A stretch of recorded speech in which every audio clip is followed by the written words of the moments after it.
moga. Kemudian nih kok. Saking griya. Niki pun pinten dinten Mas tanaman pare niki? 50 hari ini, Pak. Jangan lupa subscribe ya, tekan tombol lonceng, like, komen, dan share. Subscribe itu gratis loh.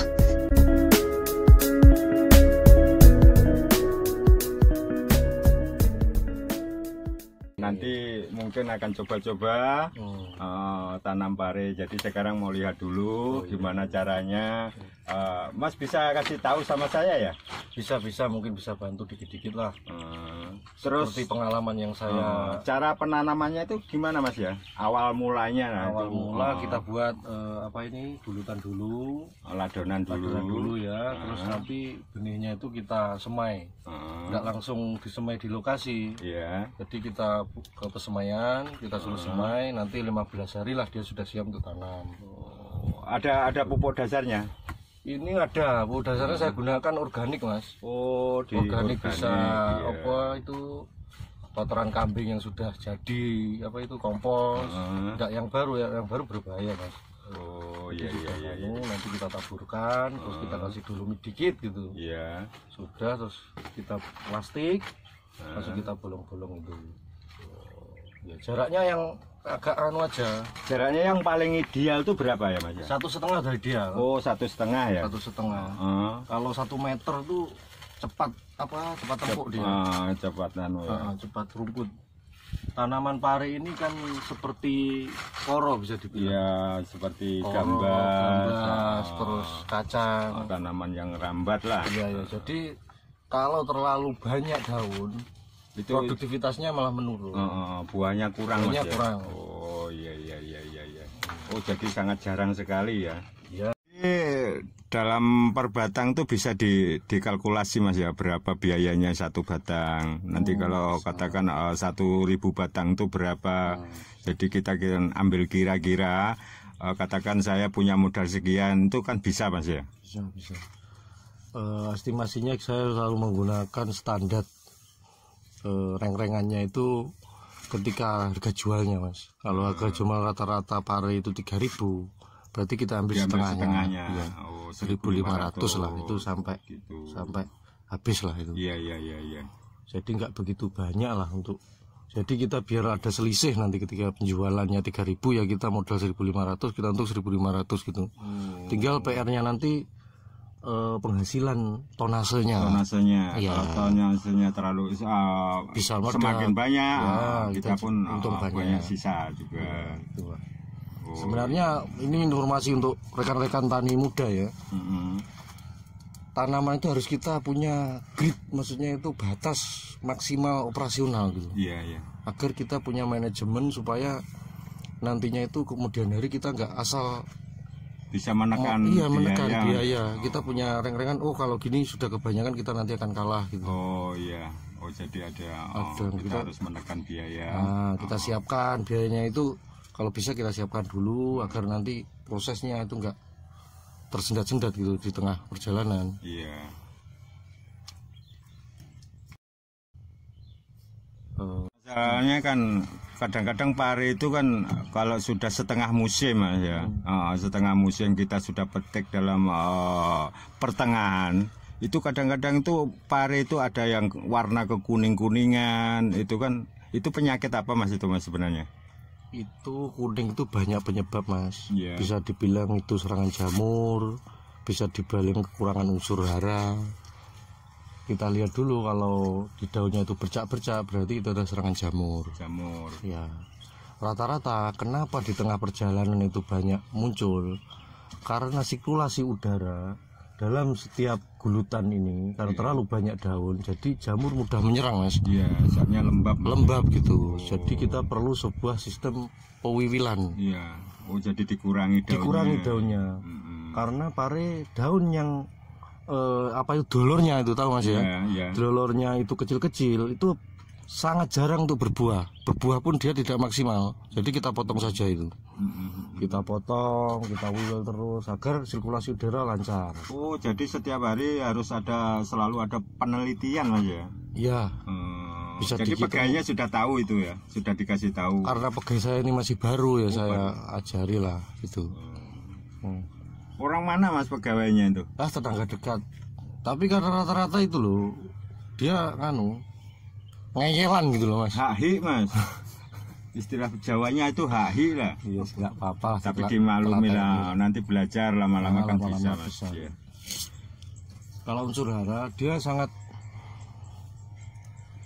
karena tanaman rambat, sedangkan daunnya itu sangat lebar-lebar, terus tingkat panjang dari sebuah golor itu sangat panjang. Penyerapan unsur hara pun juga tinggi mas. Iya, kuat mas. Kuat dia. Pare itu ibaratnya kita harus mengasih pupuk itu bisa dikatakan 5 hari sekali loh mas. Harus itu. Harus. Wah, habis panen kasih Tapi pupuk. disiram mas ya. Kocor kan? Oh dikocor ya. Dikocor, ada yang ditanam juga. Kita kasih sebuah gejikan atau kita sawur gitu. Nah, itu 5 hari sekali itu kita sistem kocor.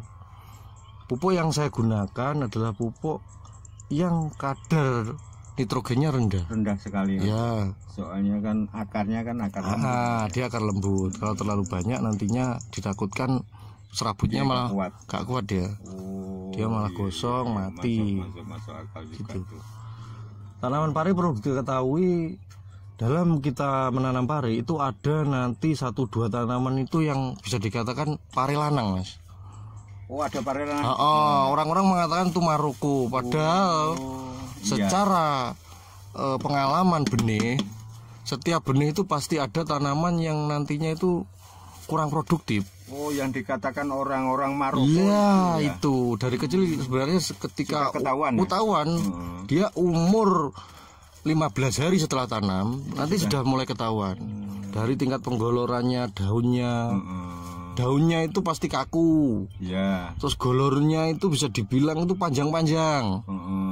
Menggilik gitu loh. Iya. Seperti kayak keras itu. Ya nggak ada anunya lah. Nah, itu kita cabut saja. Kita cabut saja, kita hanya nyisakan yang bagus-bagus saja. Tuh. Ini pertama kali petik. Ya. Iya. Terus obatnya mas. Kita harus pakai apa? Pencegahannya itu apa? Kita yang harus ditanggulangi itu apa gitu.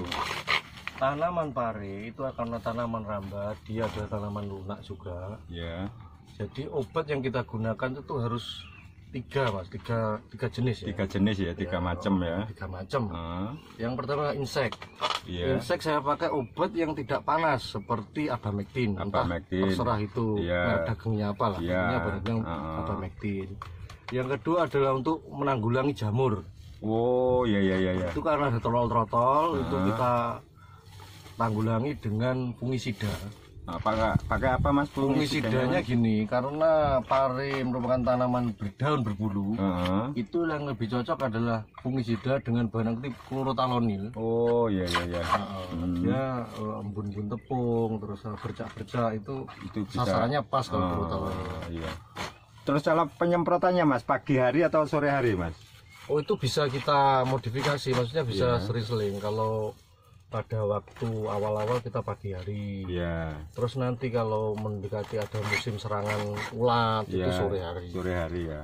Cuma di sini serangannya kadang gini, kalau sore itu angin terlalu kencang mas. Iya. Di sini ya, di kawasan sini mas. Sini. Makanya para-para ini harus kuat. Hujan pun ada. Harus kuat. Jadi harus pagi hari mas. Pagi-pagi betul lah. Pagi-pagi betul itu kita. Soalnya kalau ulat-ulat kan belum turun. Ini kayak gini karena mas, karena ini para-para nggak permanen. Karena nanti ketika ini buahnya sudah mulai habis, tanahnya sudah saya olah lagi, saya tanam tanaman lain. Tanaman jadi bukan permanen mas ya. Tumpang sari gitu. Ini istilahnya kan cuma nunut mas. Ya, istilahnya gitu sambil kita menunggu tanaman tahunan jeruk. Tanaman lainnya yang tahunan. Nah itu. Iya.